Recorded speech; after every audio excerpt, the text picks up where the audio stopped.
Tucker Carlson väidab nüüd, et tal on tõendeid FBI endiselt juhilt, et Donald Trump oli seotud ühe tema mõrvakatse varjamisega.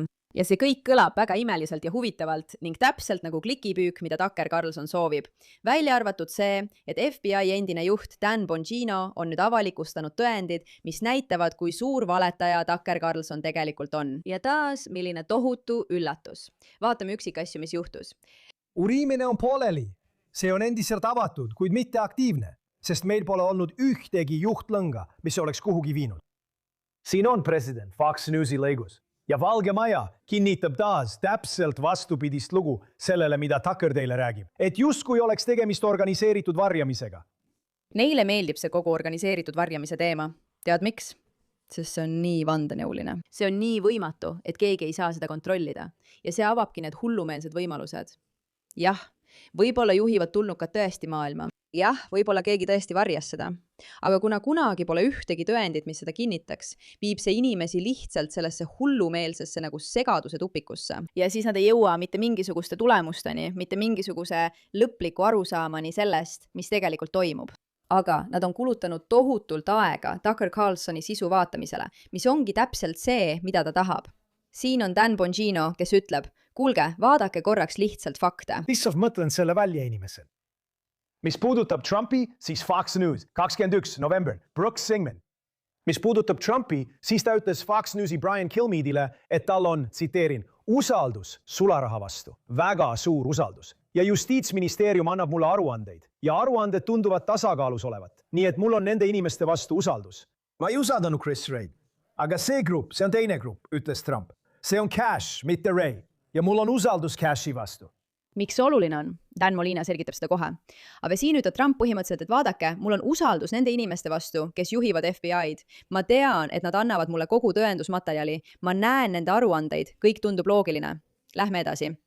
Muide, tere tulemast saatesse Pushback. Mina olen teie saatejuht Meira ka. Kindlasti vajutage tellimisnuppu ja lülitage märguanded sisse, et saaksite teada meie järgmisest videost ning andke sellele videole hinnang, kui soovite.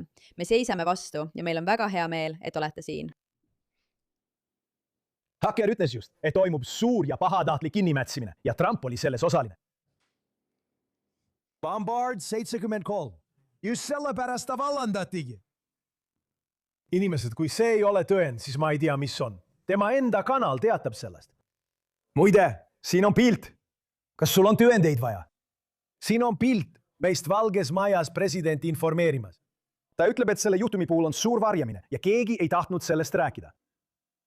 Siin on sõnum, mille ma talle koos pildiga saatsin ja mis tal olemas oli. Ma ei mäleta, et ta Valges Majas briefingut oleks saanud, aga ta näid teadvat rohkem. Tal on salajast infot. Oleme ei kohal. Neil on alati salajast infot. Nad teavad alati rohkem kui need, kes tegelikult üritusel kohal on. Lihtsalt selguse huvides Tucker Carlson väidab, et Trump on väga rahulolematu sellega, kuidas see asi juhtus ja keegi ei taha sellest rääkida ning kõik varjatakse ära. Ja Dan Wigin ütleb umbes nii. Tegelikult siin on pilt meist, kus me räägime temaga ja räägime talle kõigest, mis toimub. Nii et nad on väga valmis vestlema ja ülejäänud tekstist samuti. Siin me anname talle ülevaate faktidest ja tema ütleb meile, et ta on rahul. Anname talle, presidendile, ülevaate faktidest ja tema ütleb meile, et ta on rahul.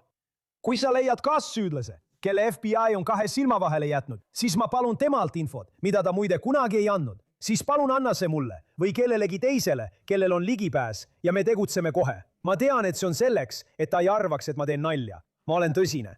See ongi nii huvitav. Kui oled keegi, kelle infot saab tegelikult usaldada, siis nad ütlevad, anna mulle tõendid ja me uurime seda, sest meid huvitab ja me tahame tõde teada saada. Kui oled vandenõuteoreetik, siis sa ütled, tõendeid on nii palju, aga sa ei anna neid kunagi tegelikult välja. Kui Jack Carsonil oleks mindigi ausus, siis ta esitaks need faktid ja ütleks, vaadake, see FBI mees palus meil esitada mingeid tõendeid, mul neid ei ole. Aga kui kellelgi kuulajatest on neid, siis palun saatke need ja me hoolitseme selle eest, et need jõuaksid tippjuhtideni. Ei. See ei ole see, mis tegelikult toimub. Tamo Zinol on piisavalt ausust, et öelda, lihtsalt saatke mulle info ja ma tegutsen selle nimel. Aga Tuckeril pole ilmselgelt midagi esitada, sest kõik on välja mõeldud. Segapuder. Schwanger uurimine ei ole seda paljastanud. Ma võtan temaga samuti ühendust, et näha, milles ta veel vajab selgitusi. President. Sest kui see, mida Taker mulle rääkis, oleks olnud tõsi, et president vajab selgitusi, mida me polnud kelleltki kuulnud, ei Valge Maja presidendilt ega kelleltki teiselt, siis oli imelik, et nad ei öelnud meile seda kunagi. Tegelikult, kui me hiljem uuesti küsisime, ütlesid nad, et ei, kõik on korras. Aga Tuckeril on salajast teavet. Ta pole seda veel avaldanud. Nii et see on Taker, kes väidab, eks ole, et president vajas palju selgitusi selle kohta, mis toimub ja kõik varjatakse ära, isegi Trump on varjamises osaline. Et Häni ütleb, Ta pole seda veel avaldanud. millest sa räägid, Tucker? Mis? Vaata tema nägu. Väitis, et tal on sõnumeid, mis ütlevad vastupidist. Kas te olete näinud mingit infot tema väidetavates sõnumites, mida ma just näitasin, mis viitaks sellele? Ja öelge mulle, Tuckeri fännid, palun, ma anun teid. Kas te olete näinud ainsatki tõendid nendes sõnumites? Et ma oleksin talle öelnud, et president nõudis uurimise lõpetamist. Kui see ei tee selle mehe usaldusväärsusele lõppu, raiskate te oma aega. Jällegi, praegu pole Tucker Carlsoni öeldud mingit usaldusväärsust, aga inimesed, kes teda kuulavad, ei otsi usaldusväärsust. Nad otsivad draamat ja tahavad lihtsalt uskuda, et see draama on tõsi. Kui nad otsiksid usaldusväärsust, nemad, nagu meiegi teaksid, et see on juba jama ja siin pole midagi, mitte midagi selget näha. Oota, sa lihtsalt mõtled, et see tüüp pole kuidagi erinev Rachel Maddowst. Homme toome tõendid. Trump pettis maksudega. Homme toome tõendid Venemaa pettusse kohta. Ja sa märkad, et neid ei tule kunagi. Ta lihtsalt mõtles kogu loo välja. Nüüd ma näen, tead, meedia jälgib seda. Taker ütleb, et president takistab sisuliselt õiguse mõistmist. Ta süüdistab presidenti kuriteos. Mul oli hulk inimesi, kes ütlesid, sa peaksid teda kohtusse kaebama ja nii edasi. Sõbrad, selle tüübi puhul pole sellel mingit tähtsust. Teda ei huvita tõde. Kahju, et me olime sõbrad ja ta võttis selle ning lasi selle vetsupotist alla, sest ta on valetaja, kellel on lapse impulsikontroll. Ma olen kindel, et ta hakkab selle kõige üle irvitama oma tobeda naeruga. Okei, ma ei tea, mis iganes see tähendab. See on tema lemmik. Vaata seda Milk Bar TV asja, mis iganes see tähendab. Ta väidab alati, et see on rumal, mis iganes see tähendab. Ma mängisin 3-minutilist klippi.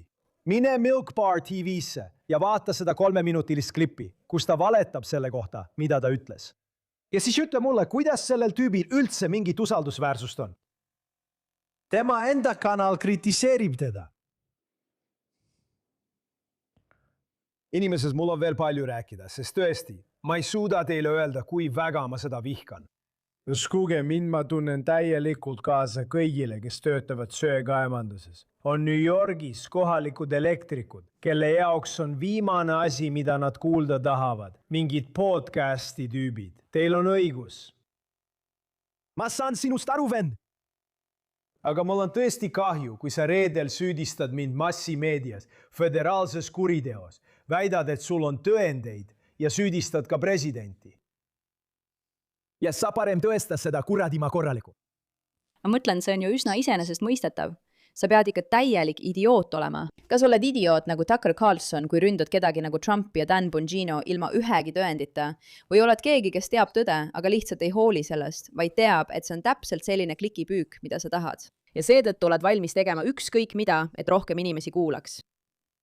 Ma tahan sellega lõpetada, sest see ongi see, kes Tucker Carlson tegelikult on.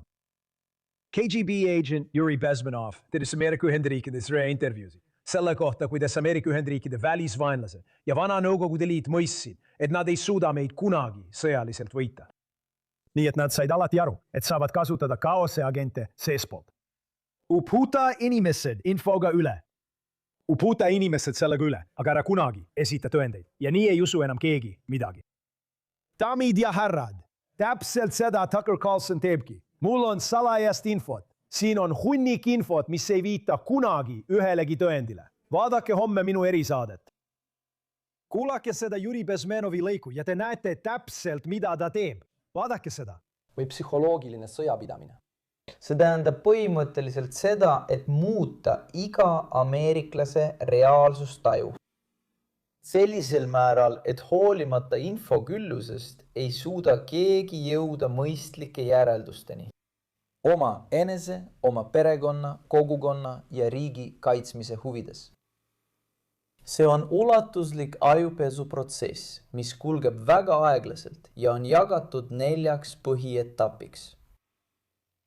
Esimene neist on demoraliseerimine. Rahva demoraliseerimiseks kulub 15–20 aastat. Miks nii palju aastaid?